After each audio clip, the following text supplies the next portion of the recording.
Those are instant push-to-talk walkie-talkies offering national LTE coverage and no subscription ever. Business owners can keep in touch with up to 200 staff members at one time. Go to rapradios.com now for up to 60% off and free shipping. Check the clock. What time is it? It's high noon. Padres had a good weekend, taking 3 of the last 4 before the break. SDFC gets back on track. Anders Dyer. Pam, param, pam, para, pam, pam. El Paletero. 2-0. San Diego. And Sammy's long shots. Score Stevenson, William Zepeda. Now, Score Stevenson is the Floyd Mayweather of boxing. He is fantastic. I think Floyd Mayweather was the Floyd Mayweather of boxing. That is in-depth insight. We're going to go less than 174.5 total punches landed for William Zepeda. Wrong. Amanda Serrano, more than 199.5 total punches landed. Incorrect. Towson Teixeira against Derek Lewis. Over-under for fight time is set at 4.5 total minutes. We're going to go over here. Maybe we should try something a little easier. Edgar Berlanga, less than 35.99 fight time minutes. Finally. Maybe we'll change it to really long shots. We discussed that and more in the Fletch Zone. Yeah, let's get it going. It's a Monday in San Diego. Welcome in, everybody. My name is Ben Fletcher. That is Sammy Long. We will be with you until 2 o'clock today. John and Jim combined will come back and get you today. Although I think both of them had travel issues coming out of Vegas and New York on their way back here to California. But it's a beautiful day here in San Diego. Sammy's long shots did not work over the weekend, and Floyd Mayweather is the Floyd Mayweather of the world of boxing. Great work by our guy, CJ. We got the big 3 coming up in just a couple minutes where we run through the top stories in the world of sports. One of them is going to make me very, very sad. We got the Padres, who took 2 out of 3 from the Phillies over the weekend. The All-Star break, which is going as of now in Major League Baseball. Home Run Derby tonight. All-Star game tomorrow. A fraudulent player on the National League All-Star team that we're going to get into in just a little bit. Tons going on here today on a Monday in San Diego. But why don't we start with the Padres, who they finished off 8 games over 500 before the All-Star break. I think we all sign up for that at the beginning of the season. But the interesting thing is how they got to here, which is a ton of one-run games. I believe the 4th most in all of Major League Baseball, with a crazy record in those games and with a bullpen that is extremely taxed as we are just a couple of weeks away from the trade deadline. Obviously, tons of work for the Padres to do in the second half. Obviously, last year, that's where they made their money. This year, we'll see what happens. Xander Bogaerts had some quotes saying, yeah, man, we did it last year. Doesn't mean anything because this is a new year. And we'll see what this Padres team can do. Sammy Long, how was your weekend? It was good, man. Pretty laid back. Just watched a lot of my pops had his birthday. Watched a little Padres. Happy birthday, Papa Long. Papa Long. And how old is he? He's 53. Wow. Yeah. 53, and he looks terrible for 53, man. Taking shots at Pops. He's got the best head of hair of any 53-year-old man I've ever seen. You should have seen him when he was 18 with his head of hair. I believe it. He had it past the shoulders, all of it, but pretty laid back. Are you locked in on tennis? I was. We had watched a little Sinner Alcaraz. That was a crazy final match. I hope we get a rematch at the U.S. Open. U.S. Open in a month. Obviously, Alcaraz took it in Roland Garros. Then he took it at Wimbledon. So, what did you get up to this weekend? Well, I saw Superman. Thought it was great. Okay. I do. My wife and I on Sunday mornings we try to go get bagels somewhere and sit down and just have a conversation because it feels like our lives are so hectic. But so Sunday morning we actually came to this Einstein's Bagels, which is right here. Up by where Sammy and I work in Serra Mesa area. And as I'm sitting down eating my bagel, I am hearing just screaming going on in the background. I'm like, what the hell is going on? Someone had some money. So I turn around and sure enough, yeah, there's a older guy who's sitting there on his phone. His family is at the table right next to him and he is screaming at his phone watching Wimbledon. And that's when I realized I should probably turn it on. My buddy was going crazy because he live bet Sinner when he lost the first set. When he was down, it looked like Alcaraz was going to do it again. And then it's nothing like a little tennis in the summer.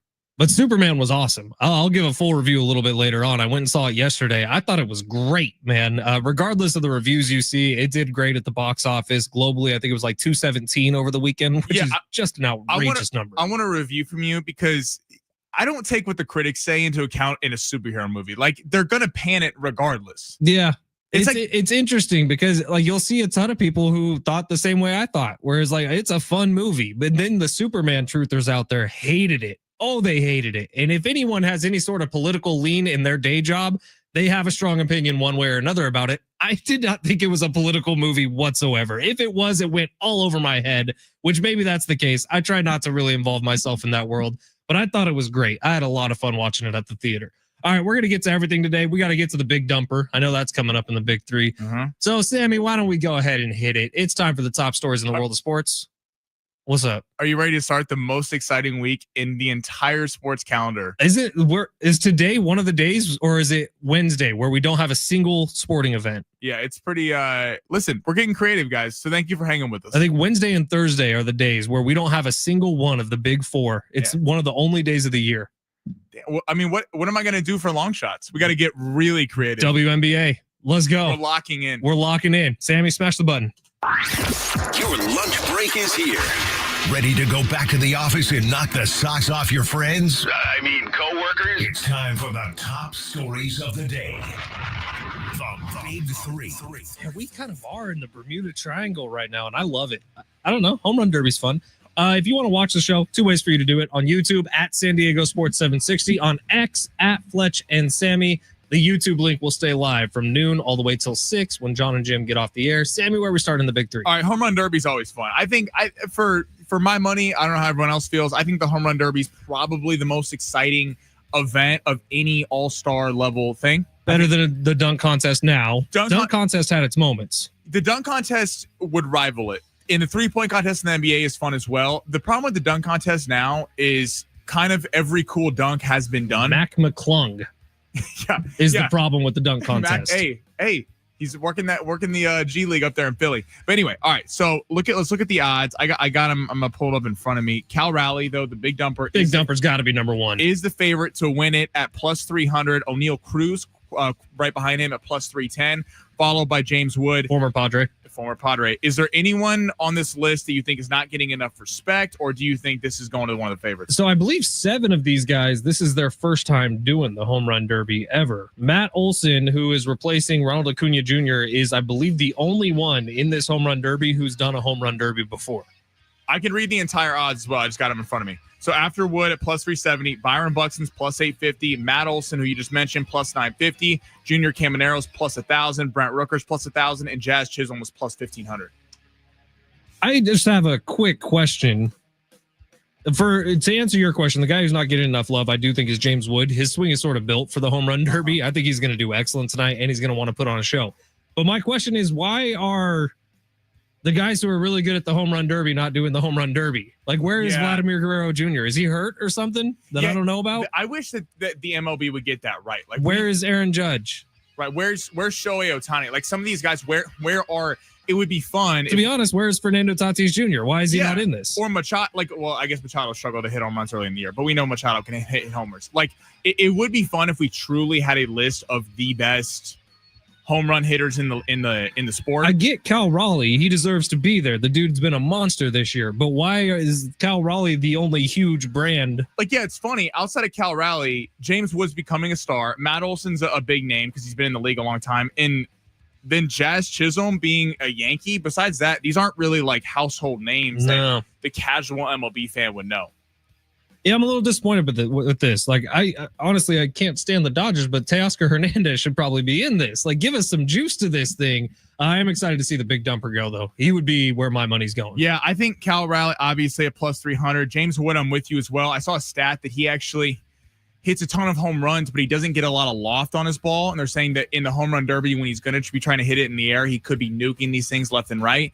Matt Olson, though, feels like a guy who's done it before. Yeah. Because a big thing about the Derby is pacing yourself. There's guys that can mash the ball, but they burn out early in it. Having done the Derby before, knowing how to kind of pace yourself and just barely win the first events. So, you don't want to try to set a record in the first round because then you're going to be tired by the final. We saw Teoscar Hernandez win this last year. He was plus 1,100. He was one of the way down the list here. So I like how they're doing it again. They're not doing the 1v1 matchups in the beginning. It is everybody playing on a level playing field. Yeah. So you're just trying to be in the top 6, I believe, after the first round. Then it keeps whittling down. Yeah, the 1v1 was dumb because you could see 2 guys that were fantastic that both should have moved on. But right. We'll get after that. Let's stick in the MLB. So get this, Brewer star rookie Jacob. I hate this. Okay, I'm gonna mess up his last name, but Jacob M. He's call him Miz. That's his nickname. Jacob Miz is fantastic. 5 starts. He absolutely destroyed the Dodgers. He gave up a solo shot to Ohtani and ran through that entire lineup. But After only 5 starts, he was voted as a replacement for the All-Star game. Trey Turner says, what a bleeping joke. A lot of the Phillies had massive problems with it. Where do you stand on this? Do you think he should have made it? Do you have a problem with him making it? What do you think? Two things are true at the same time. All right. Trey Turner, completely validated. I saw Bryce Harper had some comments as well. The Phillies have a couple pitchers that they thought should have been the replacement. To be honest, the Padres have a pitcher who I think could have been named as the replacement, Nick Pivetta. Jacob Miz is what we're going to call him. I think it's Mizorowski or something like that. He is phenomenal. 5 starts into his Major League Baseball career. He's already thrown 89 plus pitches over 100 miles per hour. So it can be true that the Phillies and the Padres, and I'm sure a lot of other teams in the National League, have every right to be pissed off at this. And at the same time, Major League Baseball made the right decision here. This dude is electric. When I first saw this article, I was pissed off about it. After watching him pitch, after seeing some of the stats of what he's already done through 5 games, they made the right call. This dude is instant entertainment. He throws the ball so freaking hard as a starting pitcher and does it every single time he throws it. I got to be honest, Major League Baseball did the right thing here. I see what they're saying, and I see that point of that you're trying to establish young stars. There was a lot of buzz last year on the All-Star on just game. Entertainment, period. Well, yeah, and because remember Paul Skeens was making his debut, and it was exciting. Like people were curious to see Skeens go up against the top, the top of the lineup there. It's a fun thing. They're trying to highlight rookies, especially a sport where it's really built on stars. I get what they're doing, but having 5 starts, I mean, we've seen. Hell, it's not enough. Ryan Bergert, after 2 starts, looked like a damn all-star. Okay, I remember Emmett Sheehan for the Dodgers a few years ago. His first 4 starts was like Ryan Bergert wasn't throwing every pitch over 100 miles an hour. This dude's fastball average is 99.8. Yes, but there's this thing. We see this all the time with rookies. This guy's going to be a star. I'm not saying he's not, because he's going to be a star. But we've seen hitters come up to the big leagues and have success because pitchers don't know what they're doing, and they'll rake for 2 weeks, and then pitchers make adjustments, and they're not the same. I feel like you need at least 10 starts. You need to be pitching for a month and a half before you can be named an all-star. It's almost like running for president. You have to be a certain amount of years old before you can actually put your name forward. You need to have a certain level of years of service before. Like, hell, it takes more years of service to get a job in radio than it does to be an all-star pitcher. Okay, let's hit college football. Greg Sankey, SEC and the Big Ten can't agree on a college football playoff model. It's at 12 right now, 5 conference championships, 7 extra bids. The Big Ten wants to go to 16, but the SEC doesn't totally wants to stay. They said if they can't come to an agreement on things, it will just stay at 12. Do you have a reaction? Do you want it to go to 14 or 16 or stay at 12? I think they need to stay at 12, at least for a few years. You got to give things time to breathe to see if they actually work. And we got 1 year of the 12-team playoff, and you're already trying to change it up. I get it. They want more automatic bids, whatever. I don't really care. What I care about is the fact that you are trying to kill something after 1 year in which it was successful. Like, the ratings for the college football playoff were big. So I do think it's more of a human problem that as we've gotten longer here into the 2020s, everything is just starting to pick up pace. And I don't know if it's because of the computer takeover, because AI is going nuts, but it feels like starting quarterbacks don't get as much time to prove themselves in the NFL. Rookies don't. It feels like businesses are moving off of people faster. Hell, it's like every day I'm curious what the future of radio is. I think everyone just needs to slow down a little bit, give things a little more time to breathe. Maybe year 2, year 3, year 4, much like Aaron Rodgers sitting on a bench for a while, things can start to get a little bit better. So let college football just sit with 12 games and let's see how it goes. 1 year is nothing. We have 0 sample size to see if this thing works. Tweak it, but keep it at 12. I hear what you're saying. The SEC needs to stop whining. They are a bunch of crybabies. The SEC is driving me nuts because they were always for years, we're the conference. I mean, we're really college football and everyone else is playing for scraps. Well, not the last 2 years, because Michigan won it 2 years. They're in the Big Ten. Ohio State won it last year. They're in the Big Ten. Notre Dame's not in a conference, and they were playing in the championship game. Penn State was in the Final Four. So I think what you're seeing is the SEC's grip on college football and getting all the recruits is loosening a little bit. And that's not to say that Georgia obviously, went back-to-back, and Alabama, a storied program, but it's not the same thing without Saban there, and they don't have quite the stronghold. I'm for you're going to 16 in a couple of years. Don't do the 14-16 thing. Just go to 16. Just either wait to what you said, wait a couple of years and let it breathe, or just go to 16. I'm all for more teams being in, but this is coming from the SEC going, Ole Miss got ousted, Alabama, yeah, because they weren't good enough to be in the college football playoff. I'm sorry, but their whole thing of we played tougher competition, you still had 3 losses on the year. And I get it. More teams, more fan bases involved. I'm with that, especially when it's big for college football. If you're going up against the NFL where you could have SC and Ohio State and Miami and Washington, you could have a bunch of teams taking all the regions in the country. But it feels a little like that why they can't agree on this because the SEC's mad at the Big Ten. Coming up next year on San Diego Sports 760, let's get into the Padres, huh? How about their last series before the All-Star break? We'll recap what happened over the weekend. We'll take a look forward to what needs to happen over the next couple of weeks, and have the Padres done enough to convince ownership and to make sure AJ Preller is going to be adding to this team come the trade deadline. We'll get into it next at San Diego Sports 760 live on the iHeartRadio app.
I was in Vegas a few weeks ago. Fletch and I are getting the privilege to go out here in a month, going over the week 1 NFL betting lines that came out a couple months ago.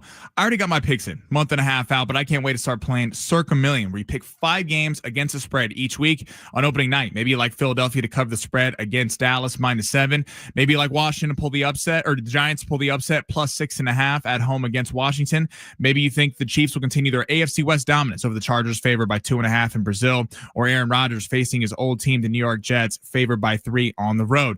All you got to do is pick 5 teams each week against the spread instead of doing side bets with your boys where they may stiff you on payment. Play Circa Million.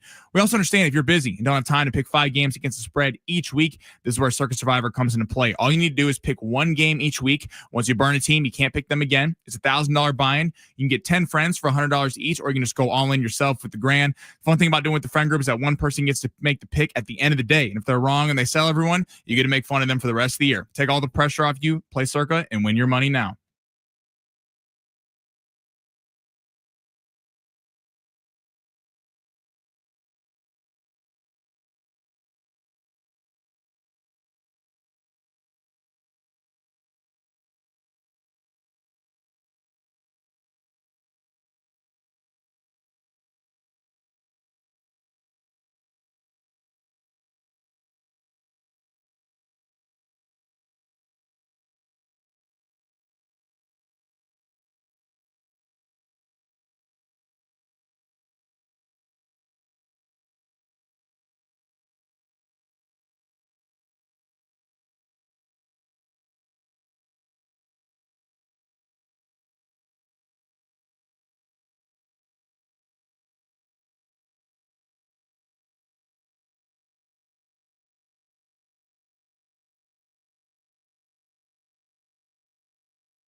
All right, it's San Diego Sports 760, and our iHeartRadio Music Festival is back. Live performances by Bryan Adams, Ed Sheeran, Mariah Carey, Maroon 5, Sammy Hagar, The Offspring, Tim McGraw, and more. September 19th and 20th at the T-Mobile Arena in Las Vegas.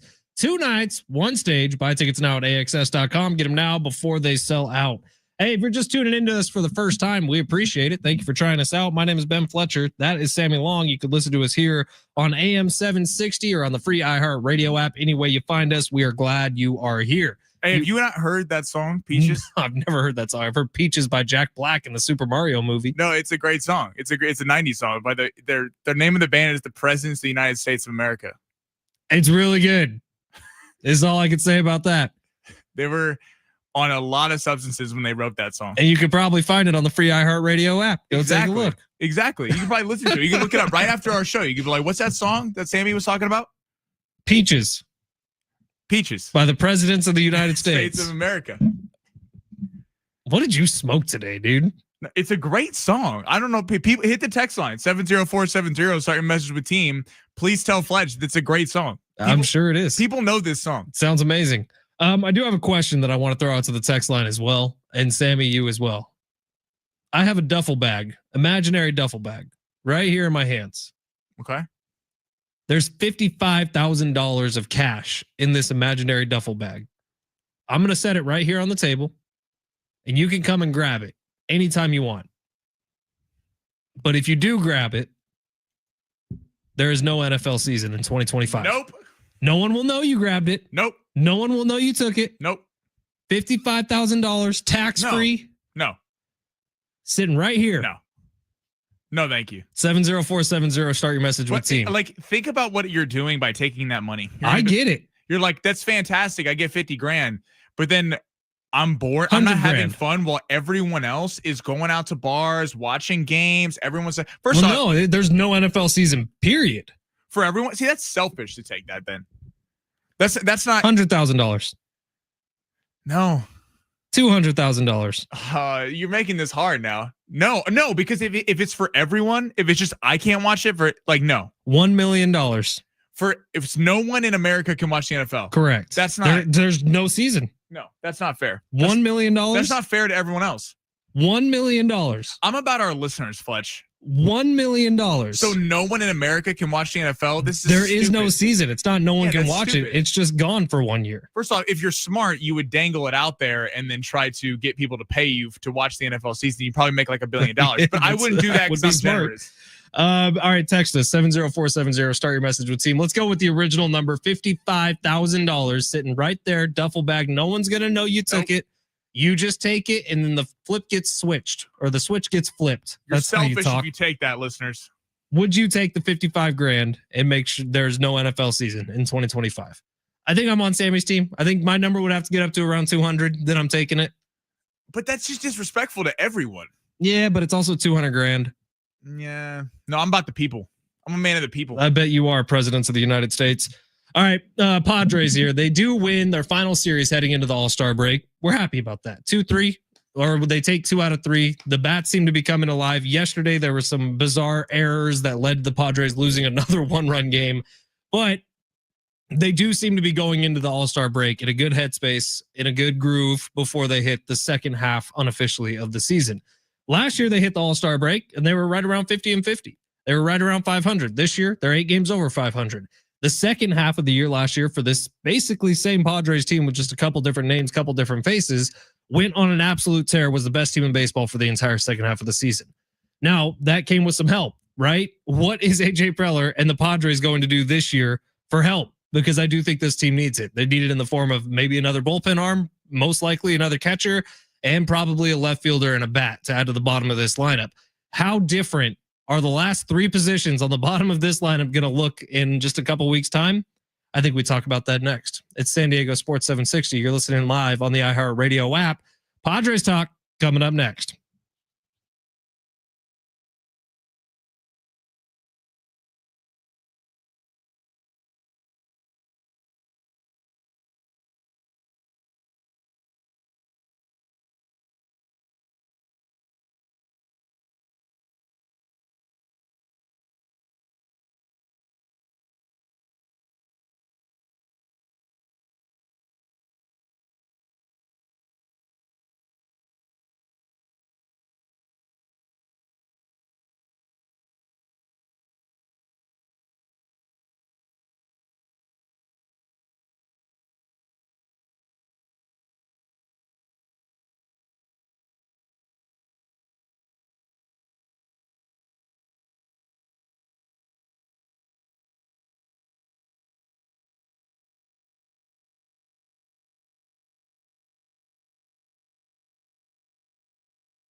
Hey, it's Fletch. Let's talk some mortgage. Let's talk some realty. Let's talk some Mountain Trust Mortgage and Realty and my guy, Gary Cooper.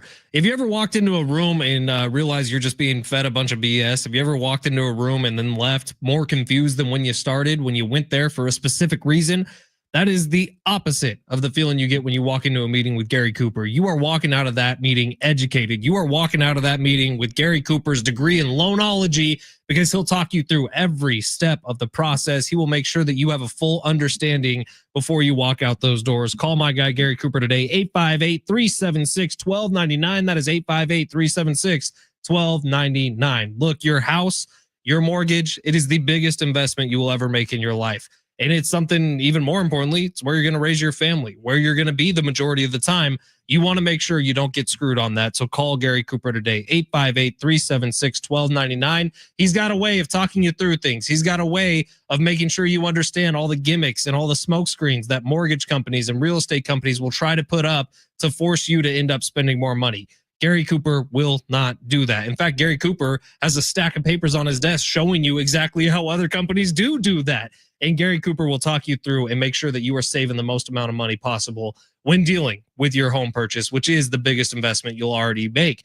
Call Gary Cooper today, 858-376-1299. You can visit him online at mountaintrustmortgage.com. My wife and I did this. We walked into those doors at Gary Cooper's office up in Rancho Bernardo. We had a 2-hour conversation with him. We felt armed and ready when we were going out into the world and deciding on which home we're going to purchase. Can't wait to do it with Gary Cooper. Visit him online, mountaintrustmortgage.com. Give him a call today, 858-376-1299, and tell him that Fletch sent you.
This sport's sponsored by Macy's Backstage. Padres win 2 of 3 over the weekend against the Philadelphia Phillies. They are now in the All-Star break. Home Run Derby going tonight. Cal Raleigh, the big dumper, out of Seattle, is plus 300 to win it all, with O'Neal Cruz right behind him at plus 320 and James Wood at plus 370. Macy's Backstage is a whole new floor inside your Macy's store. And right now you'll find the latest summer styles all for under $25.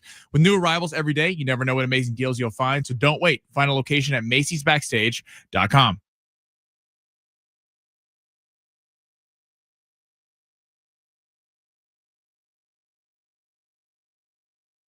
San Diego Sports 760. We got 13 chances for you to win $1,000 every single weekday with the bonus bucks giveaway. Listen for the keyword, enter it at sportssd.com. Your next chance to win $1,000 is coming up at 2:00 right here on your home for San Diego Sports 760. $1,000 coming up at 1:00. Make sure you are listening for that keyword. Take it over to sportssd.com for your chance to win. All right, Padres are being linked a couple different places to a couple different people. The one most recently was Corey Lee, who is a catcher in the White Sox organization. Dennis Lin reported that yesterday. It would be an upgrade, but not much of one. Corey Lee, who had a real promising start in Chicago, looked to be one of the building blocks when they had that team. It was 3 years ago now that people were literally predicting to win a World Series. And then they completely fell off the map, had one of the worst seasons in baseball history a year ago. But Corey Lee was one of those guys that they were going to start to build around. Well, since a really hot start, he's been injured. He's been down in AAA. He's currently in AAA. White Sox have a new little tandem they're doing at the major league level. But for a team who needs a catcher, for a team whose the catcher position has been literally the opposite of productive for the Padres this year, maybe that's a piece they add. That's not a super eyebrow raising piece to add to the team, but it would be a slight upgrade. Well, the other White Sox player that's linked to 8 teams, and the Padres are one of them is Luis Robert Jr. He's got all the talent in the world, 27 years old, but he is struggling a little bit. That would be interesting. It sucks that the Padres play in the NL West because it feels like the Diamondbacks are that team that are kind of right on the cut line, but probably with the injuries to Burns, not at the level they need to be to really contend. And they are a very talented team, though, and selling off. Eugenio Suarez is one of those guys that it feels like every team is checking in on. Unfortunately, probably not trading him to the Padres. If you're the Diamondbacks, you're probably not doing that. So then you have to see Eugenio Suarez all the time. Yeah, it was important over the weekend. You feel like winning 2 or 3 was nice for signaling to ownership, like, hey, this team does have talent. This team does have a legit shot. And I mean, pointing to what you said earlier, it's crazy to think that this team has a better record than they did last year at the trade deadline. I think the vibes are different because it felt like the first half of the season last year was a team that was not qualified to do much, and the second half was a team that absolutely went on a tear. And I think all of San Diego is really expecting that to continue, and it did for the first month. They were 14-3. And then it kind of tailed off. But yeah, I hope they get aggressive or sell. I feel like this team's too talented to sell, but the worst thing this team can do, and I've been on record saying this, is hold. I do not think that is the right thing to do. I don't think currently constructed they are talented enough to win a World Series. I always like when Kevin Acee breaks stuff like this down because he'll say it. Like every conversation that we're having today on July 14th means absolutely nothing because of how AJ Preller works. Maybe the other 29 teams around Major League Baseball, maybe you could have these conversations and have some of it make sense. But this Luis Robert Jr. thing, because it's been public for like a week now that the Padres have at least called on him, I feel like there's no shot in hell it's going to happen. And I also don't think it should happen. Luis Robert Jr., while he was amazing in 2023, since since opening day of 2024, he's hit 210 and he's been injured a lot. And then this year hasn't gone great either. So I don't know that Luis Robert Jr. is even that much of an addition to this team. It feels like more of the same. And that's the big name right now that everybody's in on. The Dodgers are in on him. The Mets are in on him. So maybe AJ Preller doing what AJ Preller does, he's much more of a, whoa, we did not hear that name at all throughout the trade deadline. And then all of a sudden somebody new is in San Diego. Yeah. I feel like that's the way to go. Like Tanner Scott and Jason Adams was like that last year. Right. It was not, I mean, they were rumored out there, but remember last year, everything was the Padres are for sure going to hold. Yeah. And then wasn't it like 15 minutes for the end of the trade deadline that it came down? I mean, it was an arms race. So Preller's working. And if they hold, I don't think it's going to be because if you're AJ Preller, he's buying. That's buying. his mindset. There's no advantage for AJ Preller and his own job security to hold or sell. There's nothing about that works for him. Now, ownership was not freely spending. They've been awfully quiet. I don't think we've heard from ownership once since the start of the regular season. Before the season was all Shield versus the brothers, and now we don't hear any of that. And Preller, we go back to this. Gavin Sheets and Nick Pivetta, the backloaded deal, the 4-year, $55 million contract for Pivetta, but that, Preller was able to get done because he backloaded the money. I mean, that's AJ Preller at work. I'm just curious, is this ownership going to let them do something? We got a couple texts rolling in. 858. I know fans want to add at the trade deadline as it's not a free agent deadline. What do we have to give for a trade? Not much. And you're not touching the top of your prospect list in Elias Diaz, and Ethan Salas and Leo DeVries. Yeah. You're just not doing it. So when you look at what the Padres have to offer, it's not much, which I feel like the most likely end game to this Padres trade deadline is actually holding, which I know you and coach have now both said that's the worst thing this team could possibly do. I think AJ Preller wants to buy desperately because AJ Preller's contract is up after next season. AJ Preller wants to add to this team and make sure they're ready to go into a deep postseason push. But the fact of the matter is they don't have the farm system to go out and be buyers. Now, maybe Preller can work something out for a guy like Corey Lee, who I mentioned, who's a catcher in the White Sox organization, who would be a slight upgrade. Right, there's fringe moves, but if you want to really make a difference, you have to get something out. 858 says, afternoon, gents, up here in the Bay Area. Question. I'm so tired of Cease, almost more disappointing than the Soto nightmare. Anyway, how about trading Cease to another team that has an underperforming starter, and he's also about to hit free agency? Maybe a change of environment can help both pitchers. Thanks. I agree with this text because if you're not buying, Cease is going to leave anyway, so might as well deal him. That you could recoup a few prospects because even though Cease has been struggling, he's the exact kind of pitcher that a team that thinks that they're their World Series aspiration, aka a New York Yankees, who lost I'm blanking on the ace's name for the whole Garrett Cole for the whole year, and Max Fried just recently got hurt. Like, you could rob a team of some prospects and kind of reload this prospect pool, because to that point, it's like you don't want to trade DeVries or Salas. And Coach Contreras point out, like, Salas is in AA ball right now, and he's not even hitting the ball that well. Not to say that he won't be a good prospect, but I mean, just to sell these guys off like that would feel like a major mistake. Just look at the All-Star game. If you want to see where the Padres farm system is, they traded it away. They're all gone on other teams. And so right now you have to be in this. I'm a fan of trading Dylan Cease.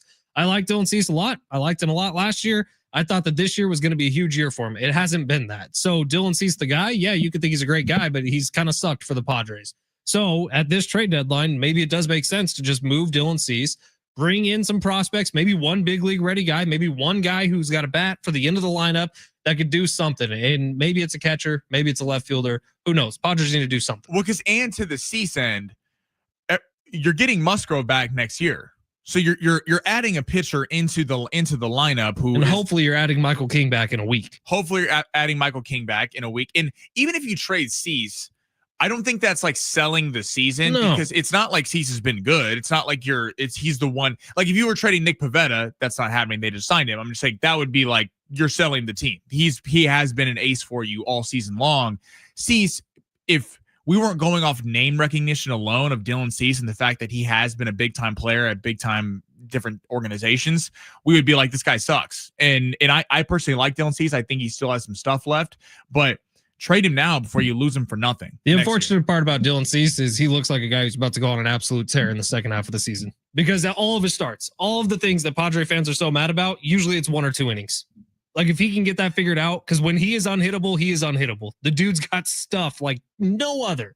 So maybe he gets this figured out in the second half. So do you think catcher and left field are the only holes for this team? I think they're the biggest holes for this team, but I think they desperately need help in the bullpen. I think this bullpen and the amount of tax that it's been under, it's been fantastic. Don't get me, I'm not saying it's a holy bullpen. No, I agree with you. As in they need to add another piece because it's not good enough. No, the bullpen's been amazing. They need another arm to sustain some of these innings, because every single inning that this bullpen pitches is under duress, because every game they play in is a 1-run game. Well, and it concerns me when I hear Mike Shoko after the game, and I know he's meaning it as we have 4 guys that are legit players. He calls them the 4 horsemen, the Metallica play on words of Estrada, Morahone, Adam, and Suarez. And I get that. And that is nice that if it's Game 7 of the World Series, that's the guys you're running out there, and you feel pretty confident about that group of guys. As evidence is the first month of the year, they had a sub 1.5 ERA in the bullpen. But Jason Adam is the most taxed pitcher in the league out of the bullpen. Estrada has not been as good recently as he was at the start of the season. You're burning these guys out. I think we're seeing the Padres lack depth in the bullpen. They don't lack star and talent, because they do have that. Morahone has taken his game to another level, but they don't lack the depth. And it's like this, they're already kind of faltering a little bit halfway to the year. What's going to happen if you get to the postseason and the Padres are right on the cut line? They're not going to be able to just rest these guys for a little while. They're not 10 games up on the division where you could kind of ease them in and out. I think bullpen is a really underrated need for this team. I think if you can move Dylan Cease and get back a couple of prospects, and then maybe even you make it a 3-team deal and flip those prospects immediately and try to get a bullpen piece, try to get a catcher who's slightly better than what you have now, because that's probably all you're going to get. Viva Padres says Cease could be any worse than he has been already. That's a fact. That's the other thing you worry about with Dylan Cease is, what is his trade value right now? Is a team going to do a rental for a guy who might suck the rest of the year also? But baseball's interesting like that. Like, even Luis Robert Jr. You really needed Cease to have one amazing start right before the All-Star break. Yeah, that would have been fantastic. Just incredible start to show some signs of life. But I mean, you see that baseball's interesting like that, where the NBA and NFL is a little bit different. They're less like, we want to see production for you for a trade. Baseball is all about the prospect. Like Luis Robert Jr., you pointed out, he's hitting 210. He has not been a good major since leaguer opening day last year. But he's 27. He's got all the talent in the world, and so all these teams think that they can be the ones to get out of him. Cease would go for a lot. If you're a contender that can spend a lot of money, one of the New York teams, if you're Philadelphia, not that you want to trade him in the NL for Philadelphia, but one of these teams, Cease would be a welcome addition. That's something you could sell to your fan base, and I think you could try to recoup a lot of prospects. All right, question for the text line today, 70470. Start your message with team. If there was a duffel bag of $55,000 cash in it, you could take it. No questions asked, no taxes, no nothing. Would you take it if it meant there's no NFL season in 2025? Absolutely not. 858. I'm a Raiders fan. There's already basically no season for me every single year. Run me my money, please. Yeah, I asked this question to Travis Dale and Rich Orenberger. Rich immediately said no. I would not take the money. Well, yeah, Rich also has a healthy bank account. Travis Dale immediately was like, "Give me that effing money, dude. I'm taking it." And look, $50,000. No, but it's enough to make you scratch your head. First off, you ruined the question because you asked to ruin it for everyone else not being able to see the NFL. Yeah, no one's watching. That's the selfish. Season ceases to exist. First off, if Dylan ceases to exist. If you're $50,000 and you take that, and they find out that you're the guy that took that, you're going to get killed. Yeah, but that's part of it. No one will know. No, the IRS won't even know. No. $50,000. You're getting some money. You can't put a price on happiness, Fletch. All right, take a quick break. When we come back, it's long shots. Sammy Long's going to make us all some money. I hope so. Maybe $50,000. That'd be nice, Sammy. And we still get an NFL season. That's next. It's San Diego Sports 760 live on the iHeartRadio app.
All this week, listen to John and Jim for a chance to win a pair of Comic-Con badges for Comic-Con 2025. They're going to be giving away a pair of badges every day between 2 and 6 o'clock. John and Jim rolling in with the Comic-Con badges.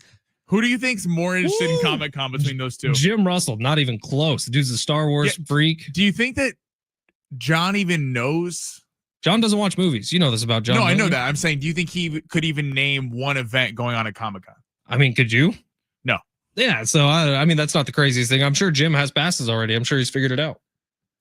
By the way, CJ, the GOAT, our sound guy, imaging guy, he said we were talking about the WWE last week because it's coming to San Diego. Survivor Series, Petco Park. He told me that he said he's been watching the WWE longer than Brent and Jim combined. So, I believe that. CJ seems like he would. So if we could have like a WWE face-off in here, I feel like it gets so heated between Brent. I've seen Brent and Jim discuss this stuff, and they just absolutely go crazy. The people who love it absolutely love it, and it's a cultural phenomenon. And look, I think that live. Have you watched any of it over the last couple years? No, because like they sold out the Link out in Philadelphia 2 nights in a row, completely sold out for I think it was SmackDown or something. And so I watched 30 minutes of it because I'm like, if there's that much energy, if there's that many people hundreds of thousands of people who are buying really expensive tickets to go to this thing, it's got to be worth watching. I'll be honest, not for me. I tried, but on TV, it looks like one thing. And I'm guessing in real life, it looks like something completely different. So I want to go to this to feel what all those people feel, because clearly there is some insane draw to the WWE. And I do want to go to the one at Petco Park. And I think we should try to go, Sammy. we need some ticks. Backstage passes, por favor. All right, let's get to long shots. Did we win over the weekend? No, we had a very tough weekend on long shots. I told you that Edgar Berlanga would get knocked out early on. That happened, but Amanda Serrano. Okay, listen, I watched that card. Her over-under for punches was 199.5. She landed like 50. Like, I'm sorry. Like what is going on here? Why are we not pressing? Did you watch the whole fight? I did watch the whole fight. How'd it look on TV? It was good. On Netflix. They sold out Madison Square Garden. They did. Netflix did a good job with it. But other boxing picks, it was a tough weekend. It was a tough weekend, but we're gonna get it all back. Well, let's get to it right now, Sammy. Smash that button. Let's see. Underdogs? Nah, that's all. Those with a less than good chance of winning? Too wordy. Wait, he's all big time now, huh? It's time for Sammy's Long Shots. Hold on. Can't talk until I say the important stuff. Long Shots is presented by Circa Million and Circa Survivor. Now, go. All right, Sammy. Where are we going today? You hear that? It's presented by Circa Survivor and Circa Million. You want to tell us what that is? Circa Survivor. You pick one team each week in the NFL season. You got to stay alive. Either go 20-0 or just outlast the competition. If you're like, you know what? I don't want to just pick one a week. I don't want to sweat one game. You could pick 5 a week. 5 a week with Circa Million. Fletch and I already locked into this. We're gonna be doing this. We're gonna be doing it live on the show with all of you. And listen, we might not be friends after it if he sells it or if I do, but that's the way we roll. Who gets override on our picks, by the way, Fletch? That's a great question. I think it has to be a very communicative, open communication. I did go to San Diego State for communication, so I can use everything I learned there. I think that there doesn't need to be any overrides necessarily. It's just a compatible, cooperative process. Relationship. Yeah. Exactly. Okay, so guess what? If you're on Prize Picks, you can get a 30% home run derby payout boost. So if you want to lock this in, we're going to do an all home run derby lineup. I have some summer league picks, but I was going to see how people felt about that because we're very low on the sports calendar right now. We're working with some scraps. All right. Jazz Chisholm starting off 16.5 home runs, less than. He is not a power hitter. Jazz Chisholm's a fun player to watch. He brings a lot of flair. He's really good for baseball. He's popular in New York Yankees. He's really kind of kept that team alive the last couple of weeks after he moved over to third base. But he's not built for the home run derby. You are power hitters. I equate him a lot to Mookie Betts a couple years ago in the home run derby, who was awful, who only hit like 10 home runs. It is built for power hitters. Jazz Chisholm was not that. So we're going to go less than on 16.5 home runs. Now, I like it. On the other side, Matt Olson, more than 18.5. I think he's a dark horse in this home run derby. This is the only guy in the field that has done it before. Matt Olson, longtime power hitter for the Atlanta Braves. Again, the home run derby is about pacing. These guys are going to come out early. They've never done it before. They're going to be all jacked up, all-star game in front of all the stars, huge crowd, and they're going to be trying to rake these things over the wall. Matt Olson going to pace himself, I think, but he shows up in the first round, more than 18.5 home runs for him. And this is a fun one. This is in the first round, more than 42.5 home runs combined for Cal Raleigh and James Wood. Cal, Big Dumper, is the favorite in this, but I'm really impressed with James Wood. We all saw him here at Petco Park. Unfortunately, we wish he was all still playing for the Padres, but he's not. He's playing for the Nationals. This is a guy that he doesn't hit the ball super high up. There's like a velocity stat where actually in the field, he's the guy that hits it the most line drive of the entire field, but that's a lot of how he swings. When he's trying to hit it high, he has some of the strongest velocity coming off the bat of anyone in this field. I think he's going to absolutely destroy this. I think he's a really live dog to win this at plus 370. And I think in the first round, again, 2 young players, never been in it before, going to be all jacked up. More than 42.5 combo home runs with that. Fletch, do you have any problems with these lineups? I dig it a lot. I really do, Sammy. It's going to be fun to watch the home run derby, having a little something. I didn't know that this was even an option on Prize Picks for today. I'm glad we found this. You can bet on anything. By the way, I can't believe we haven't gotten this yet. The biggest news of the weekend, and guess what? You can go out to Vegas. You can go play it at Circa. Uno has been added to the list of games allowed in Vegas per the Las Vegas Review-Journal. This is breaking news. You can go play Uno in Vegas now. It's like blackjack or craps or roulette, whatever it is. You can go play Uno. Now, from what I've seen, it's actually, there's going to be like separate areas for you to just play Uno. I don't even know if there's going to be money involved. I'm assuming there is because it's Las Vegas. But from what I have heard about this and what I understand, this is the casino's way of making sure that, say I were to go to Vegas with my wife, Kendall, who doesn't care about blackjack or craps or anything like that. She doesn't like to gamble? She likes to play slots. That's what is she? She 95? would love to play Uno. What? You don't like slots? I like slots. Well, the slots is fine, but it's more like we're waiting to go to dinner or go out or something, and you throw a few bucks in the machine. Like if you're trying to make your nut for the weekend based on slots, that's not the way to go. All right, here we go on the text line. 949. Take all the money and go down to Mexico. Not a bad idea. This is the $50,000, $55,000 in a duffel bag you can take, but there would be no NFL season. Why do you need to go to Mexico? I don't know. 619. My NFL team already need me in the nuts, kicked me in the teeth, and stabbed me in the back. I'll take any amount of money. I'm guessing that's a former Charger fan. I think so. Okay. All right, it's San Diego Sports 760. We're going to take a quick break here. 484 said, want to call in and chat about the Phillies Padres series and Sammy not taking the bet. This was the hot dog play. You would have won. I would have bet. I would have won. I was DMing with 484 over the weekend. He also says, and the fact that other listeners ended up at the Ales Tales Tap House on Saturday, thanks to your show shouting it out. I did see that. We had a little Fletch Zone meetup. We did? Why weren't we there? Because this was an impromptu. Well, I want to meet our listeners. So do I. Maybe we have to set this up officially, 484. Yeah, let's go down there. San Diego Sports 760. We're going to take a quick break. Hour number 2 is coming up on the other side. There is some terrible 49ers news that I'm sure Sammy's going to want to play with me about. Fletch is very off today. A little bit because he's nervous about his receiving core for his favorite Brock Purdy. That's coming up next, live on the iHeartRadio app.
This sport is sponsored by Rapid Radio's Home Run Derby going on tonight. The three favorites are Cal Raleigh from the Seattle Mariners, O'Neal Cruz coming in at number 2 at plus 320 from the Pittsburgh Pirates, and James Wood coming in for the Washington Nationals at plus 370. And Greg Sankey, the SEC commissioner, has said that the Big Ten and the SEC cannot agree on a college football playoff model, one that would go to 14 or 16. And Rory, did you sleep for open practice at home? Rory McIlroy and Scotty Scheffler are the two co-favorites to win the Open this week. Rapid Radio is your instant push-to-talk walkie-talkies, offering national LTE coverage and no subscription ever. Perfect for instant contact with an aging parent. For a limited time, go to rapidradios.com. You'll get an extra 60% off and free UPS shipping. Add code radio, get extra 5% off. Check the clock. It's high noon. Padres had a good weekend, taking 3 of the last 4 before the break. SDFC gets back on track. Anders Dyer. Pam, param, pam, para, pam, pam. El Paletero. 2-0. San Diego. And Sammy's long shots. Court Stevenson, William Zepeda. Now, Court Stevenson is the Floyd Mayweather of boxing. He is fantastic. He's Floyd Mayweather was the Floyd Mayweather of boxing. That is in-depth insight. We're going to go less than 174.5 total punches landed for William Zepeda. Wrong. Amanda Serrano, more than 199.5 total punches landed. Incorrect. Towson Teixeira against Derek Lewis. Over-under for fight time is set at 4.5 total minutes. We're going to go over here. Maybe we should try something a little easier. Edgar Berlanga, less than 35.99 fight time minutes. Finally! Maybe we'll change it to really long shots. We discussed that and more in the Fletch Zone. It's San Diego Sports 760. It's hour number 2 here on the Fletch Zone. Ben Fletcher and Sammy Long with you till 2 o'clock today. It's time to party here in hour number 2. We'll get to a new big 3 here in just a couple minutes. I did want to shout out a few of our listeners here because now Rich McGuire's on YouTube saying it's a small world. After seeing 484 at Ales Tales, we ran into at the game going down to our seats representing the Fletch Zone. Thank you guys. We do appreciate that. 484, Rich, hope you guys got to toss back a couple brews together. And next time, Sammy and I'll be there for it. You just let us know the time and the date. Hell yeah, that's awesome. Shout and I out think to you guys. They were at the Saturday night game, which was the best game of the whole series. It was chaotic. It was craziness. Jackson Merrill had a couple of home runs and a really, really good 5-4 win. Another 1-run game for the Padres on Saturday night. They do go into the All-Star break 8 games over 500. I believe that is the correct number. And look, that's better than they were a year ago heading into the All-Star break. So you take what you can with the Padres, and we'll see what they do over the next couple of weeks here as we approach the trade deadline and we approach really the home stretch as teams are starting to vie heavily for postseason position. I will say, as of right now, if the season ended today, everyone's favorite words in the world of sports, the Padres would be a postseason team, but barely by about a half a game. Yeah, they're right above the Giants. They got a lot of work to do here in the second half. It is going to be a hotly contested NL. I think most people would agree Padres probably are not winning the NL West, so they'll have to get in via the wild card. And what's that number going to be? Over the last few years, it's been anywhere from 89 to 84. What's that number going to be this year? Well, if the Padres stay on their current pace, they'd get to 92 wins. I'd feel pretty comfortable with that. 92 would be a solid number for the Padres. In the division, listen, I don't think the Padres are going to win the division. I think the Dodgers are going to win it. But the division, what we thought was completely out of play about 2 weeks ago, when the Dodgers have sucked. The Dodgers were terrible. They still have a 7-game losing streak. They did win Saturday and Sunday against the Giants. So it was kind of odd who everyone was rooting for because part of you wants the Giants to get knocked back, but then if you want the division, you want the Dodgers to get knocked back. So that's still 5.5 games. The Dodgers have had the Padres number this season, but it's not completely out of reach. But I do think focus on the wild card. It's such a logjam there, and hopefully it's kind of an arms race to get some talent. Now, can I say one thing about the MLB? Well, what you just said is also the biggest problem the Padres are facing right now. Such an arms race to get some talent. Prices are going to be inflated at this trade deadline because so many teams are all in contention. Well, that's why even though maybe it's a worse vibe than it even was last year when they were 50-50, because there's so many teams that are in contention this year. Whereas last year there was a lot of teams selling. There was a lot of talented players that were kind of on the open market. It's now take your choice: Rockies or White Sox. Who do you want to pick from? Because that's it. And there's not a ton of talent on those teams. Can I say one thing though? The MLB draft is awful. I mean, it is pathetic. I caught about 10 minutes of it. I saw the kid who's going viral now because he said, just watch this to his whole family while they were sitting behind him. I don't know his name, but yeah, Major League Baseball draft. It's buried in the middle of the season and it's weird. I did not know what was going on until I was watching the Padre game yesterday and I happened to check ESPN. I'm like, the MLB drafts in 2 hours? What? And it's while games are going on. I get it. College baseball is not a big deal. Sorry if you're a college baseball fan, but College baseball World Series is pretty sick. Yeah, but like it's not even on par with college football or college basketball. I mean, that's not, it's not even.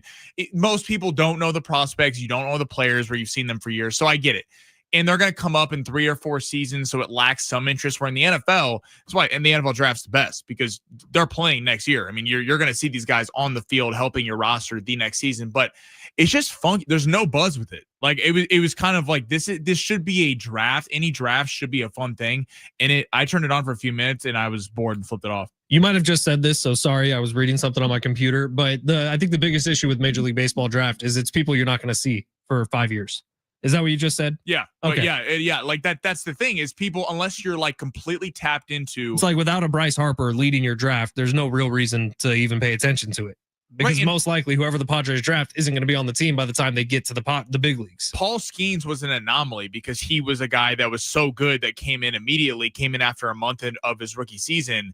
But most prospects are not like that. So it's just the MLB draft is kind of disappointing. I was watching a little bit of it yesterday and just could not get into it. All right, let's get to the big 3 of hour number 2 here. Sammy Long takes us through the top stories in the world of sports. Sammy, smash that button.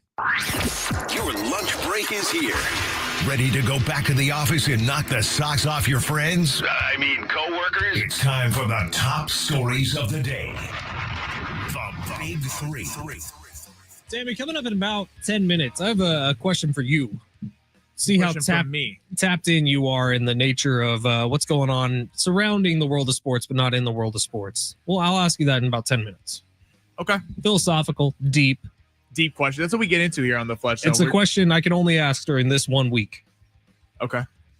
It's coming up in about 10 minutes. 10 minutes. Where are we starting? All right, let's start. Well, first off, I mean, it is the NFL training camps are getting underway this week. I can't believe that hasn't been mentioned on the show yet today. I mean, I'm ecstatic. This is when we start getting to the real time of year that's the best. But Fletch's 49ers, Juwan Jennings wants a new deal or a trade. Now, this comes after Deebo Samuel getting dealt in the offseason. Brandon Ayuk still nursing a knee injury. Reports came out last week. He may not be ready for week 1. Fletch, how are you feeling about your 49ers? Predictable. I think a lot of Niners fans saw this one coming. The hope was that it wouldn't.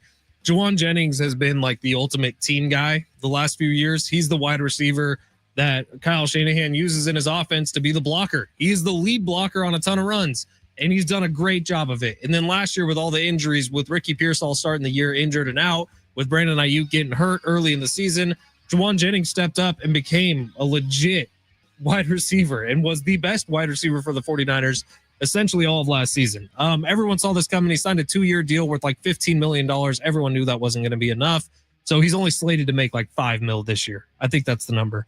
So yeah, we saw it was coming. We were hoping it wouldn't, but Juwan Jennings does deserve to get paid, and it is either a pay me or trade me.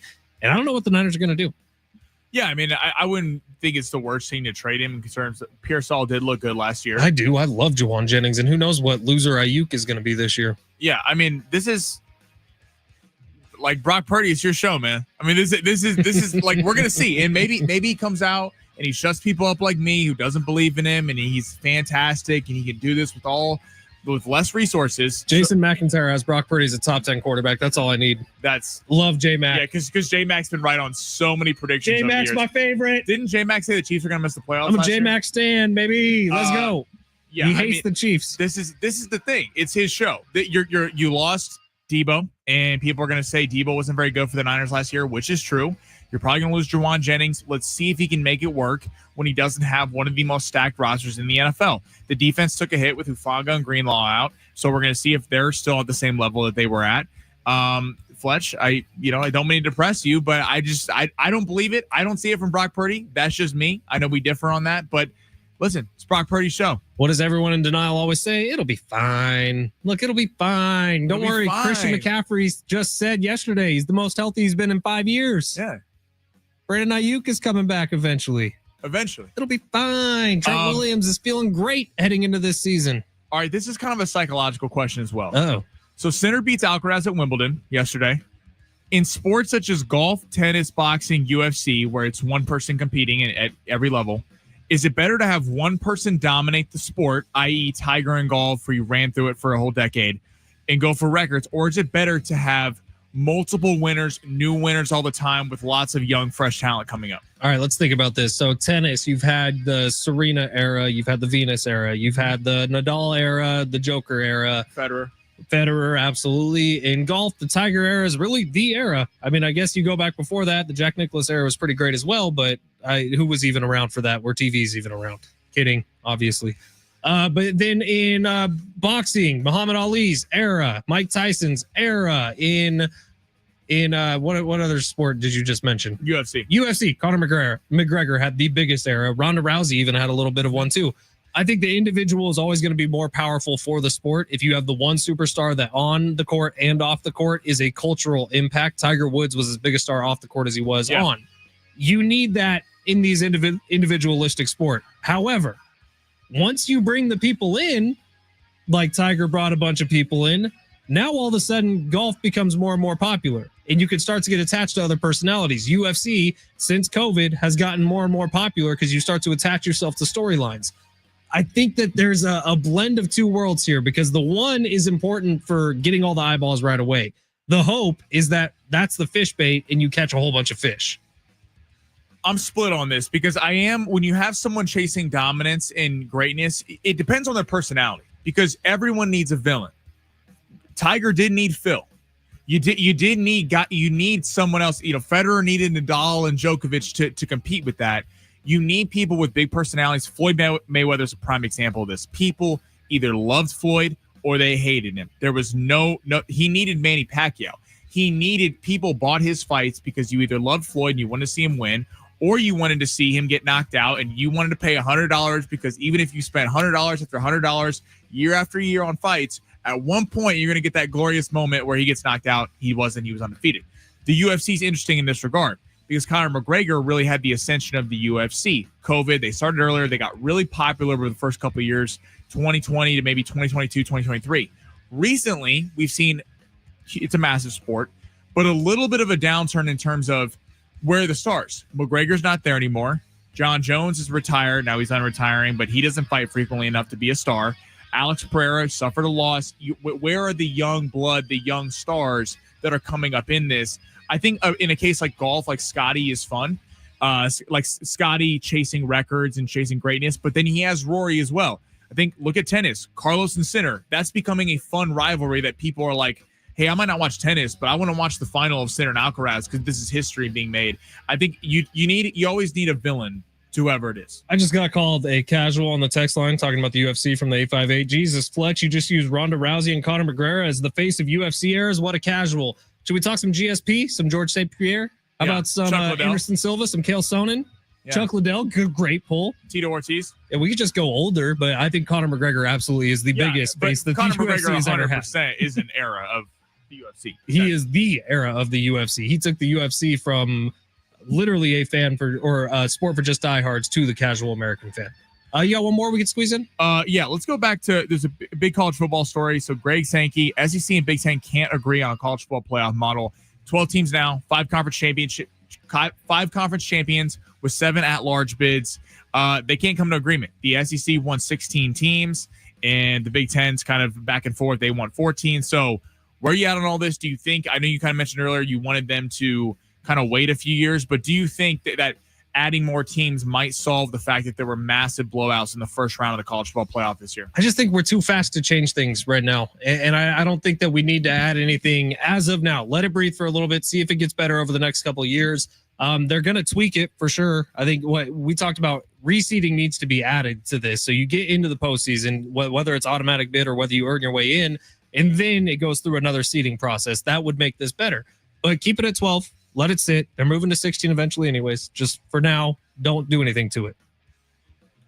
Yeah, you wanted to jump to 16 tomorrow? I would go 16 because I think what it will create is more buzz. And as someone who loves college football, and it's one of my favorite sports, and I watch it every weekend.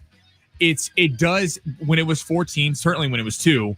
I mean, your team would be out by the first or second week. I mean, if you lost a couple times, it was kind of like, hey, I watched for my school, but all the excitement of, hey, we can get in the playoff. That's what was so fun about last year is you had teams with 2 or 3 losses get into the postseason and you never know what happens. 16 would be fun. I think conference championships, they have to reseed. What they did last year with Boise State and Arizona State being 3 and 4 seeds. Listen, as someone who went to San Diego State and we're the home of the Aztecs, it's great that smaller school teams can, not smaller school teams, but smaller school programs maybe can get in the top 4 and have seeding. But that's just not fair to everyone else. I'm sorry, Boise State was not the 4th best team in the country last year, and they were ranked that way. So I think seeding really needs to be changed, and I'm all for adding more teams in. It'd be fun to get some smaller schools in, maybe schools that haven't had the blue blood type programs in terms of football in recent years. And I think more playoff games would always be fun. Get rid of week 0. Get rid of the nonsense where Alabama's playing a directional school. It's embarrassing for the sport. Everyone's excited, and they win by 50. Get rid of that and add more teams to college football playoff. You sure? Because right now we're only like a month and a week away from college football because of week 0.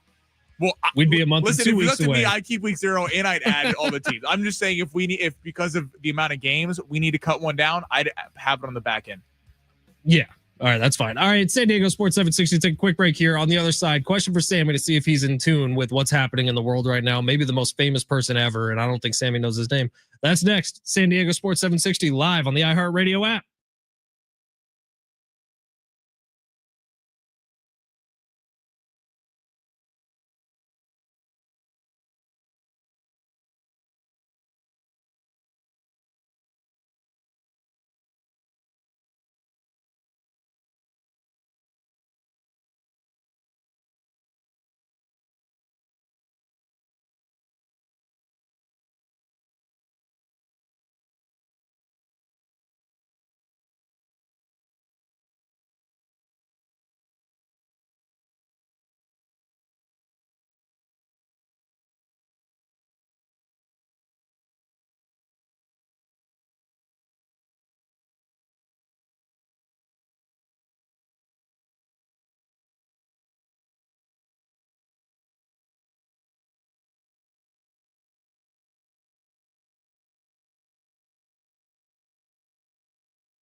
Download the free iHeartRadio app today.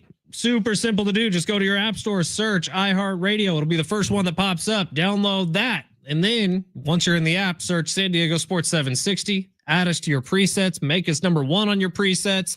And that way we are right there at the top of your screen every single day when you come to hang out with us on your lunch break. Or we met our buddy Alex last week. Well, he said we keep him sane from all the paperwork he has to do. Alex does like real work. It sounds like he has a tough job. and a very important job. Very important job. And he's like, you guys have an important job too. I go, I appreciate that. I appreciate you being nice, but you're doing God's work out there. Yeah, it was great meeting you, Alex. On Friday, we went and dropped off a Slurpee and on our 7-Eleven day. Alex was great. That was a fun time getting to hang with him for a minute. All right, Sammy, question for you. Do the words "do it, lady" mean anything to you? No. Does the word "chit" mean anything to you? I saw this on the rundown. I was like, I don't know who that is. You don't know who Chit is? No, is CHIT, by the way. Is this some Love Island? No. Nothing to do with Love Island, although the finale was last night. No, Chit is actually, his name in real life is Jay Renshaw.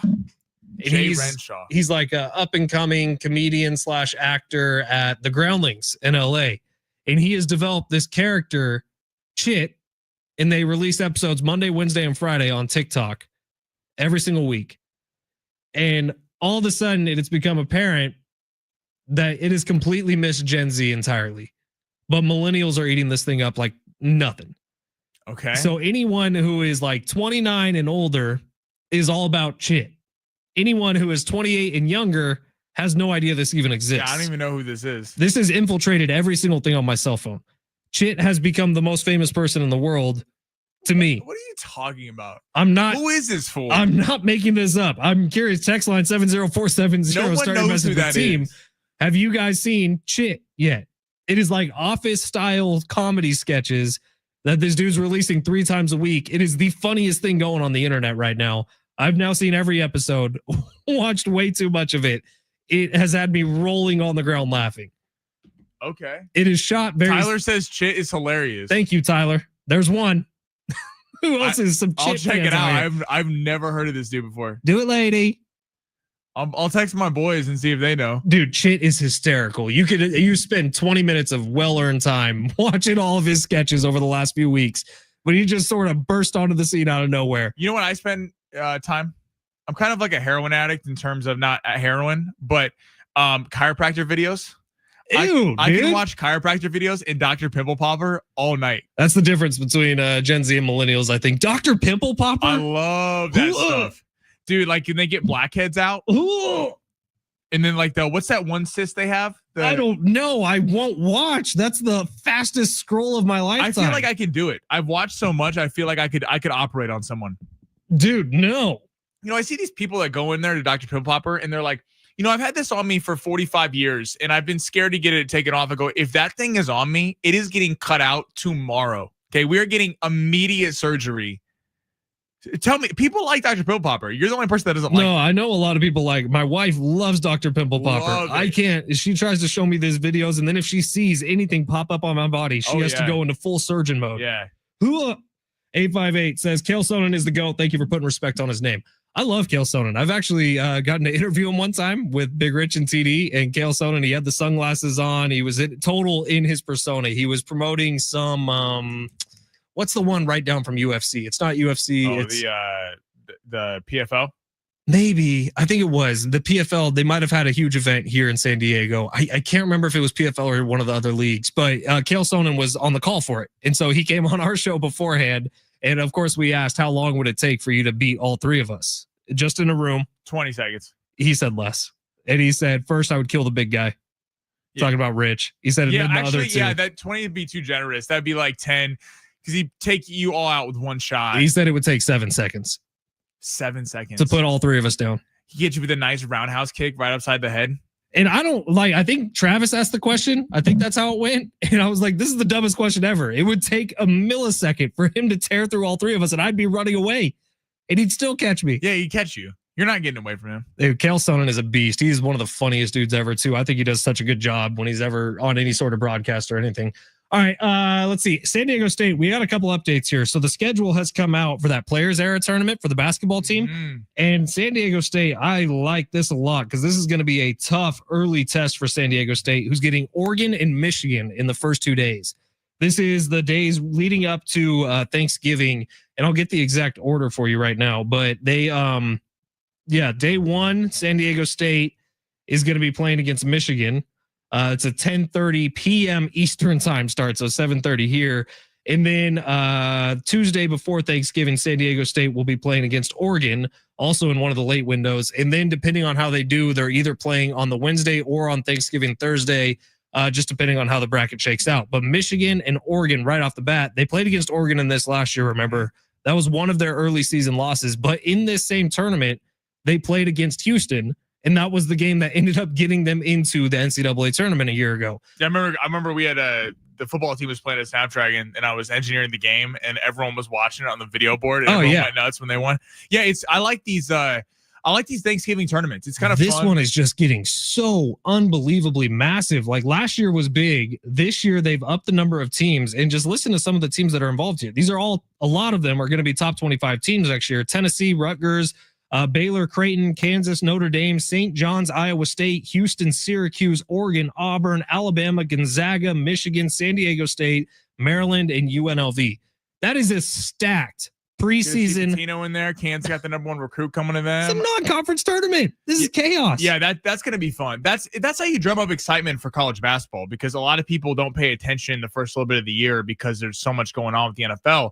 But when you have tournaments where they're playing legit teams, people get interested, because you do see down the road, you're going to see these teams in the tournament. I'm excited that they're stacking this thing, the players era. Hopefully San Diego State comes out on top, and it's a good early test but it's going to be fun, because I feel like if they were in this, well, they were in this last year, but with this level of competition, they were so young last year. And you saw the talent when they beat Houston, they beat Creighton, but then they got mopped by Oregon. They came back a little bit at the end there.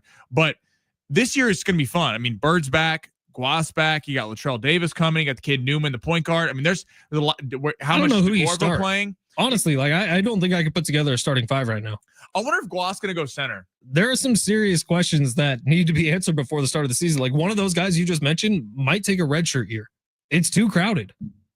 Yeah, like I'm excited to see this team. Like, I mean, obviously Reese Waters is there. I don't know what you do, because Guas to me doesn't seem like a true center. Like, are we seeing an Anthony Davis situation where he wants to play more at the kind of wing guard spot, even though he's so I like tall? Guas a lot at the 4. The slasher in Dutcher's offense, that works perfectly because his mid range is so good. But you think about the guys you just mentioned, like Taj DeGorville from a year ago, probably deserves a shot at being starting point guard this year. But you bring in Sean Newman, who's a stud, who averaged 8 assists per game a year ago. So there's some serious questions, and it's a good problem to have if you're Brian Dutcher and Dave Velasquez. But Aztecs basketball gearing up for another really, really fun year. And then Aztecs football, we are getting close, folks. It's not that thing that's far off in the future anymore. We're like a month and a week and a half away from Aztecs football getting started here in 2025. August 28th is their first game. Can't wait to be on the call with J.R. Tolver for pregame on that. Of course, Rich and John going to be handling things inside the booth. Sammy, are you up in the booth again this year? I don't know. They haven't told me. I'm sure there's going to be a meeting about that soon. But that'll be good, man. The more this show can be around it, the better, in my opinion. So can't wait for Aztecs football. Aztecs basketball starting to get our first pieces of news, as all the guys have now congregated. They are back together doing some summer workouts, so can't wait for it. All right, coming up next, the NFL season is also sneaking up on us in a big, big way. We've been going through a bunch of different divisions in the NFL. Today, we are going towards the NFC West. Let's talk some Niners, Cardinals, Rams, and who am I forgetting? Seahawks. That's next. San Diego Sports 760 live on the iHeartRadio app.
The sport is sponsored by OfferUp. Download the app today.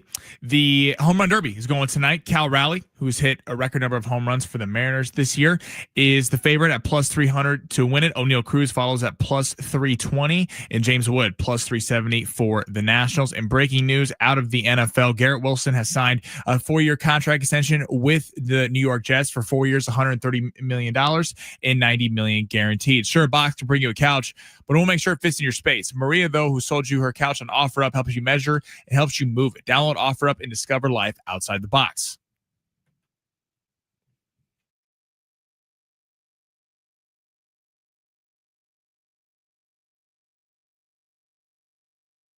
San Diego Sports 760. We are live on the iHeartRadio app. Go find us there. Just download the app, search San Diego Sports 760. Add us to your presets. So both this show and John and Jim are right there at the top whenever you open up the app. Sammy went as far to say is he's never heard of Chit, and neither had anyone else. I'd like to let you know, Sammy, that the first episode of the Chit Show, which has been on TikTok exclusively, released on May 28th. Since May 28th, he has garnered 1.5 million followers on TikTok, accumulating 15.7 million likes. His highest viewed video is up over 30 million. So he's Addison Rae. Chit is a superstar. He is a national treasure. We must protect this man at all costs. I genuinely have never heard of the dude before. You kind of have his hair almost. No, he has my hair. We just need to make some slight adjustments and you could be that much funnier, Sammy. Yeah, Chit is the best thing going in 2025. I'm pretty confident saying that. I feel like you need to get off your phone in a world that is divided, Sammy Long, no one can agree on anything. You need to put the phone down, put TikTok down, go outside, take a walk. I think Chit is the uniting force that we all need. I have no idea who that is still. You would saying love this guy's him. name doesn't make me know who he is. You would love him. And Sammy, I just have 3 words for you. Do it, lady. The 5 people that understand that reference right now are going crazy. The billions of people that understand that reference are going crazy. Just one time. Hey, so the NFL's starting up. We are. I have my countdown clock up. Don't worry. We are exactly 51 days, 10 hours, 26 minutes, and 40 seconds away from kickoff of the 2025-2026 NFL season. Last week, we went through the AFC the AFC East and the NFC East. Talked about division winners, talked about biggest storylines heading into the season. Today, it's time to talk about the NFC West. And believe it or not, the biggest storyline of the NFC West, I do not think has anything to do with the San Francisco 49ers. I think it has everything to do with the fact that Jonathan Gannon is an absolute steal right now for Coach of the Year if you want to hit him up in Vegas. And I think it has a lot to do with the fact that Sam Darnold has taken control of the Seattle Seahawks. I don't have a good vibe check on this division for who's going to be winning it this year. I really don't. I have no idea. There are some inconsistencies here, like the Los Angeles Rams. Are they going to be able to continue with this young team with the aging quarterback? Is Sean McVay a good enough coach to kind of work them through this semi-soft rebuild after the F them picks years from Les Snead? The Arizona Cardinals with Kyler Murray. Is he a for real quarterback in this league? I think that's still a huge question mark. Is Jonathan Gannon a good head coach? That's still a huge question mark. And is Marvin Harrison Jr. putting on 20 additional pounds from last year enough to get him over the hump? And then with the Seattle Seahawks, everything comes down to Sam Darnold. Was last year a flash in the pan? Is he actually that quarterback who many thought was an MVP candidate through 14 weeks last year? Or is Sam Darnold going to fall back to what he was when he was bouncing around from the Jets to the Panthers to the Niners backup room to eventually landing in Minnesota? I think there's a lot of fun in the NFC West this year. Yeah, it's a tough division to look at because you literally could make a case, some more than others, that every team could win the division. I think the Seahawks to a lesser degree, but I think the Seahawks are going to be fun. I think in terms of they have a really good young defense. They got a great running game. Darnold, everyone keeps disbelieving in Darnold, and I get it. He didn't come through against the Lions in the last week of the season, and then the Rams. But that was weird. Remember, they were supposed to play in LA. They ended up playing in Phoenix because of the fires. I mean, it was a lot of kind of moving parts there. So no, he didn't come through there, but the Seahawks should be fun. Now, the Niners, we all know, have dominated this division for a while. It's been the Niners and the Rams. The Niners have, I'm not super high on the Niners, and that's not just me hating on Fletch. I think that they're going to be decent, and I know everyone talks to me about the schedule. I just don't believe in the defense. We saw the defense regress a little bit last year. I think Hufanga and Greenlaw are really big losses, and I just don't know that Brock Purdy's going to be able to shoulder the offense, but we'll see. They do have an easy schedule, so they could get some confidence, get rolling through there. 11 wins minimum. Wow. Whoa. Wow. Let's hit the under in Vegas, boys. The Rams are probably my most solid bet to win the division. I think the Rams with Stafford, that defense is so young. I mean, you have Fisk at the D tackle spot. You got the edge rusher. I'm blanking on his name right now, who's really talented.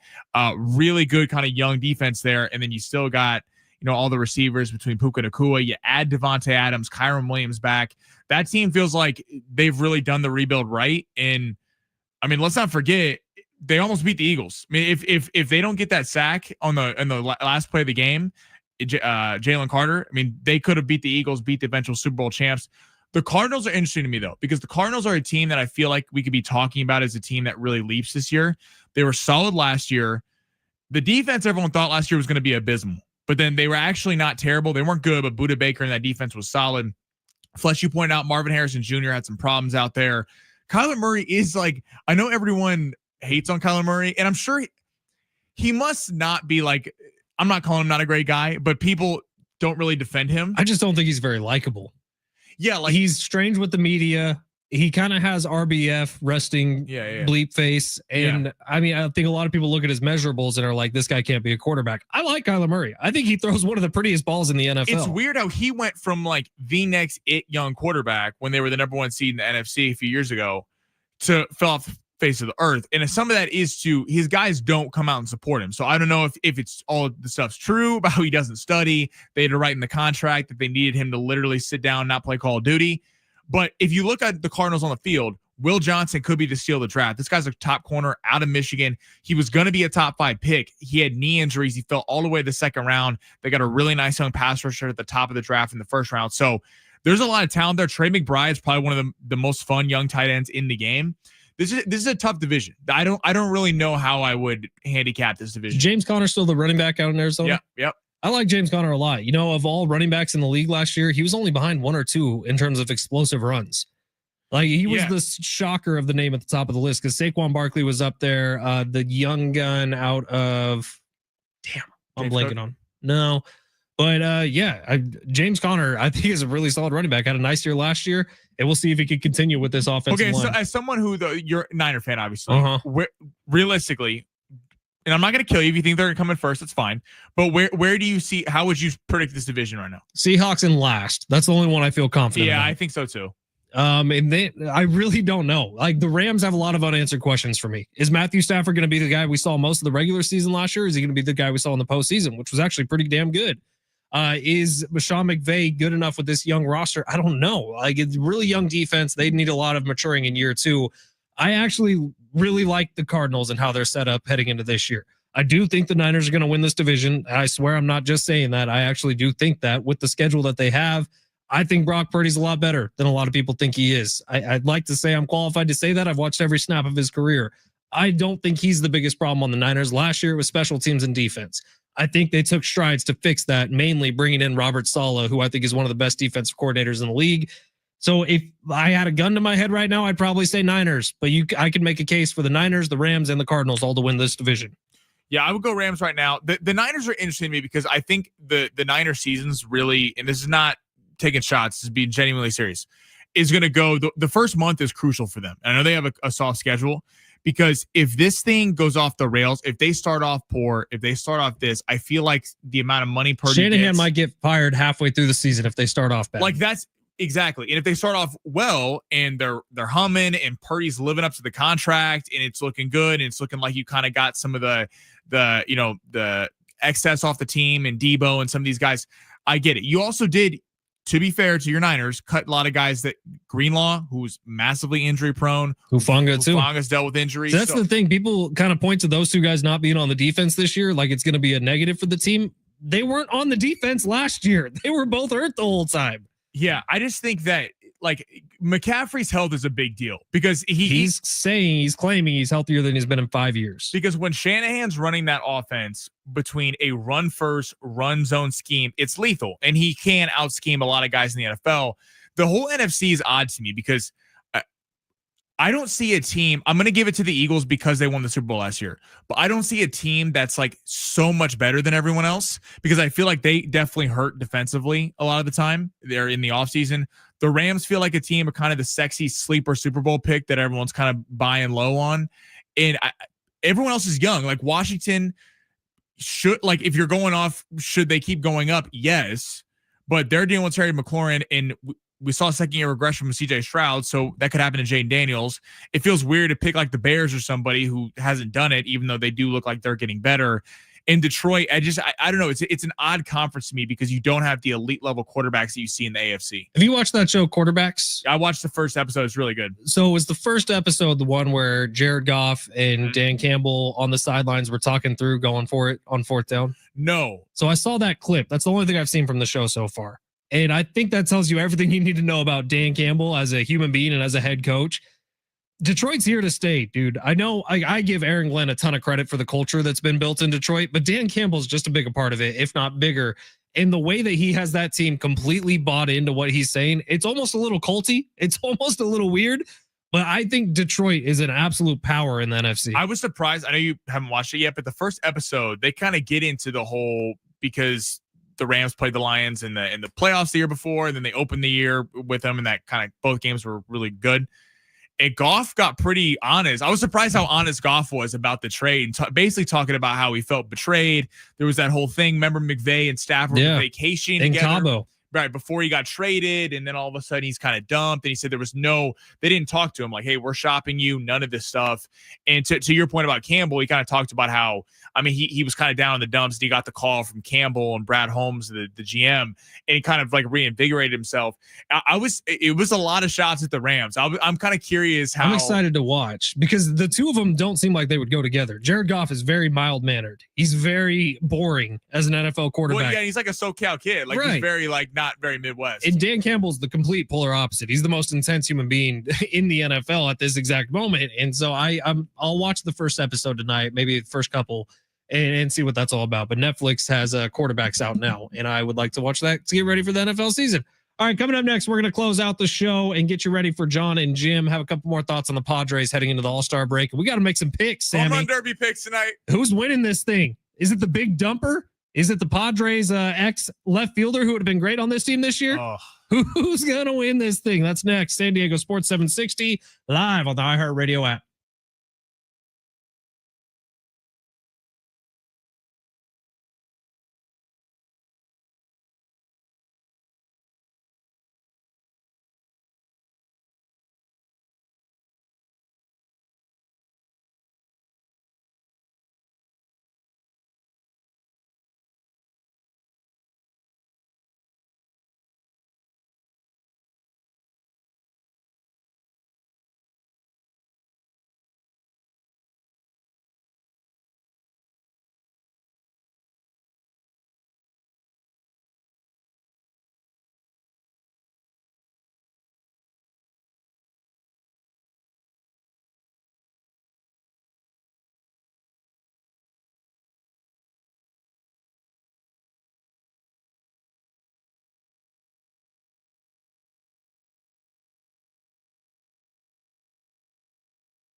Big giveaway coming up between 2 and 6 o'clock on John and Jim all week long. You can listen to John and Jim for a chance to win a pair of Comic-Con badges for Comic-Con 2025. They're going to be giving away those pair of badges every single day this week between 2 and 6 p.m. Have you ever been to a Comic-Con, Sammy? I have not been able to afford the prices. Yeah, it's I think a lot of people are in that boat. So between 2 and 6 of all this week, you could get a pair of tickets for free from John and Jim. I got to go check out the outside a year ago because is that the convention center, right? Yeah. So my cousin last year, her company got contracted out to do some like artwork around the porta potties, I believe. Nothing like some artwork when you're going to take a piss. Right. And so I actually got to go check out what she was doing with her little area and some of the bathrooms, and it looked amazing. I'll be quite honest. But it's such a huge event, and it's coming to San Diego. Where are passes at? Next week. I don't think we get those, Sammy. Unless you want to go like broadcast live down there with We'll Kogo. go broadcast live. We'll get like Superman on the show. Travis Dale did it a couple years ago. Him and Jack Cronin went. And He would be wild. dude, so it was like a big deal for him. This was like this was before me and Rich entered the picture of Travis Dale's life at all. And so he thought like this was going to be his moment. So he put on a suit and tie, and he was going out there to broadcast alongside Jack Cronin. Oh, I thought you meant suit like you put on a superhero suit. No, like a jacket and a tie and a nice t-shirt. Like he dressed up like he was going to a wedding because he thought this is my big moment on News Radio 600 Kogo. And he was out there to do a live broadcast alongside Jack Cronin.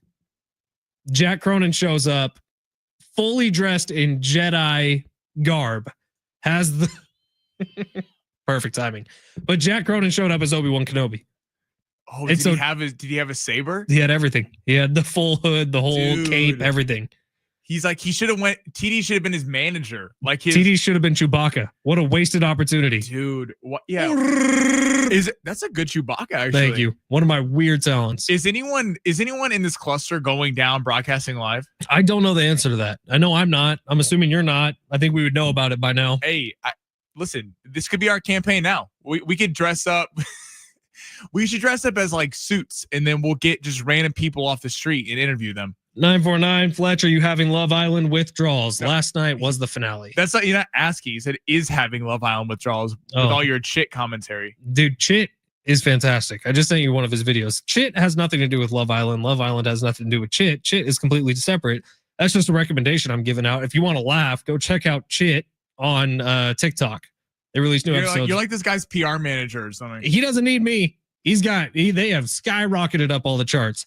The other recommendation I would give out, if you are a boxing or a fight fan whatsoever, and say what you will about Joe Rogan, tons of people love him, tons of people absolutely hate him. He just did a 3-hour interview with Jim Lampley. Oh, the best. Dude, I listened to the whole entire thing on Sunday.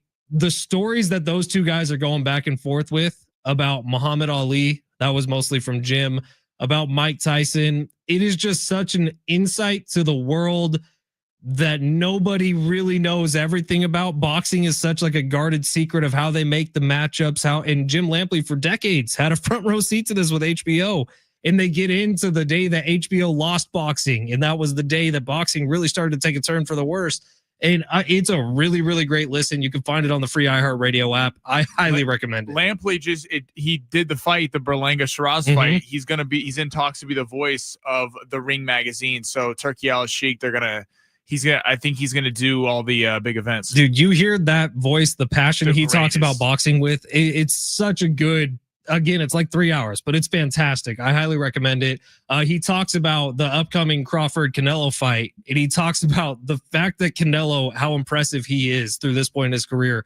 His face has never touched canvas once. Mm-hmm. He has one official get knocked down in his entire career, and it was because he was off balance getting off the ropes. And so they said he would have fallen down had the ropes not been there. And he fought Triple G 3 times with the hardest punchers pound for pound of boxing history. And he's never touched canvas.